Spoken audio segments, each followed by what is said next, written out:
চলুন আজকে ছোট্ট ভিডিওটার মধ্যে এক চান্সে জেনে নেওয়া যাক যে রয়্যাল এনফিল্ড ক্লাসিক 350 যে বাইকটা রয়েছে, এই বাইকটার মধ্যে আসলে কি আছে এত সবার ফ্যান বা বাইকটা এত ভালো লাগে। বাইকটার মধ্যে এমন কি ফিচার দেওয়া আছে সবকিছু আজকে জানবো ছোট্ট ভিডিওটার মধ্যে। তো আপনারা অবশ্যই ভিডিওটা শেষ পর্যন্ত দেখুন, ভালো লাগলে একটা লাইক করবেন, যারা নতুন বন্ধু আছে সাবস্ক্রাইব করে রাখবেন এরকম বাইক রিলেটেড ভিডিও পাওয়ার জন্য। তো চলুন আমরা জেনে নেই। তো সবার প্রথমে যদি বাইকের কথা বলি, তো বাইকের মানে বিবরণ দেওয়ার কোনো দরকার নেই, আপনারা ভালো মতনই জানেন বাইকটির কথা। আর এই বাইকের যদি আমি লুকের কথা বলি, তো লুকটা আপনাদের সেম আগের থেকে যেমন রয়েছে সেরকমই কিন্তু লুকের মধ্যে কোনো চেঞ্জিং আপনারা পাবেন না।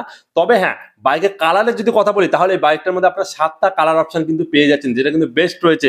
7টা কালার অপশন পাবেন। তো এই বাইকের মধ্যে যদি আমি ইঞ্জিনের কথা বলি, তাহলে এই বাইকের মধ্যে আপনারা 349 সিসির একটা ইঞ্জিন পেয়ে যাবেন। সাথে ম্যাক্সিমাম যদি পাওয়ারের কথা বলি, তাহলে 20.2 বিএইচপি @ 6100 আরপিএম আপনারা পেয়ে যাচ্ছেন। সাথে এই বাইকে যদি টর্কের কথা বলি, তাহলে 27 নিউটন মিটার @ 4000 আরপিএম আপনারা পেয়ে যাবেন। এবং এই বাইকে যদি আমি গিয়ারের কথা বলি, তাহলে এই বাইকের মধ্যে কিন্তু 5টা গিয়ার আপনারা অপশন পেয়ে যাচ্ছেন। এবং এই বাইকের ফ্রন্টে এবং পিছনে কিন্তু ডিস্ক পেয়ে যাচ্ছেন। এবং এই বাইকে যদি আমি চাকার কথা বলি, তাহলে আপনারা স্পোক পেয়ে যাবেন। এবং এই বাইকে যদি কার্ভ ওয়েটের কথা বলি, তাহলে 195 কেজি কিন্তু ওয়েট রয়েছে এই বাইকটির মধ্যে। এবং এর মধ্যে কিন্তু আপনারা দুটো টিউবলেস টায়ার পেয়ে যাচ্ছেন। এবং এই বাইকে যদি আমি ফিউল ট্যাঙ্কের কথা বলি, তাহলে আপনারা কিন্তু 13 লিটারের একটা ফিউল ট্যাঙ্ক পেয়ে যাচ্ছেন। এবং ব্রেকিং সিস্টেমের যদি কথা বলি, তাহলে আপনারা ডুয়েল চ্যানেল এবিএস পেয়ে যাচ্ছেন।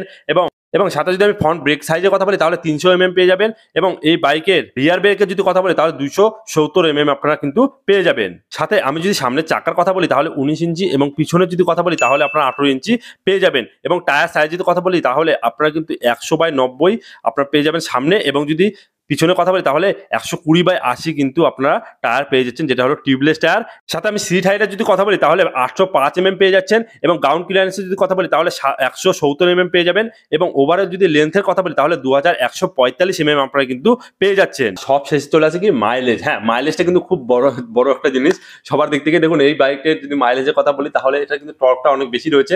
তো এই বাইকে যদি মাইলেজের কথা বলি, মোটামুটি ধরে কোম্পানি থেকে 35 মতো মাইলেজ আপনারা পেয়ে যাবেন। তো আপনারা মোটামুটি 35 তো পাবেন না, 30 ধরে না, 30+, 30, 31, 32 যেরকমই মাইলেজ পাবেন। পুরোপুরি কিন্তু 35+ আপনারা মাইলেজ পাবেন না। কোম্পানি থেকে যখন নিতে যাবেন বাইকটি শোরুম থেকে, তো বলবে দাদা 35 মাইলেজ আপনারা পাবেনই, কিন্তু না, কোনোদিনও এটা 35 মাইলেজ দেয় না। 30-এর আশেপাশে আপনারা কিন্তু মাইলেজ এটা পেয়ে যাবেন। তবুও আপনাদের চলানোর রাইডিং এক্সপিরিয়েন্স আপনারা কিরকম চালাচ্ছেন সেটার উপরে ডিপেন্ড করে। সাথে আপনাদের যে রোড কেমন রয়েছে, কিরকম জায়গায় চালাচ্ছেন, কিরকম ট্রাফিকে চালাচ্ছেন, সেই হিসাবে কিন্তু বাইকের মাইলেজটা হয়।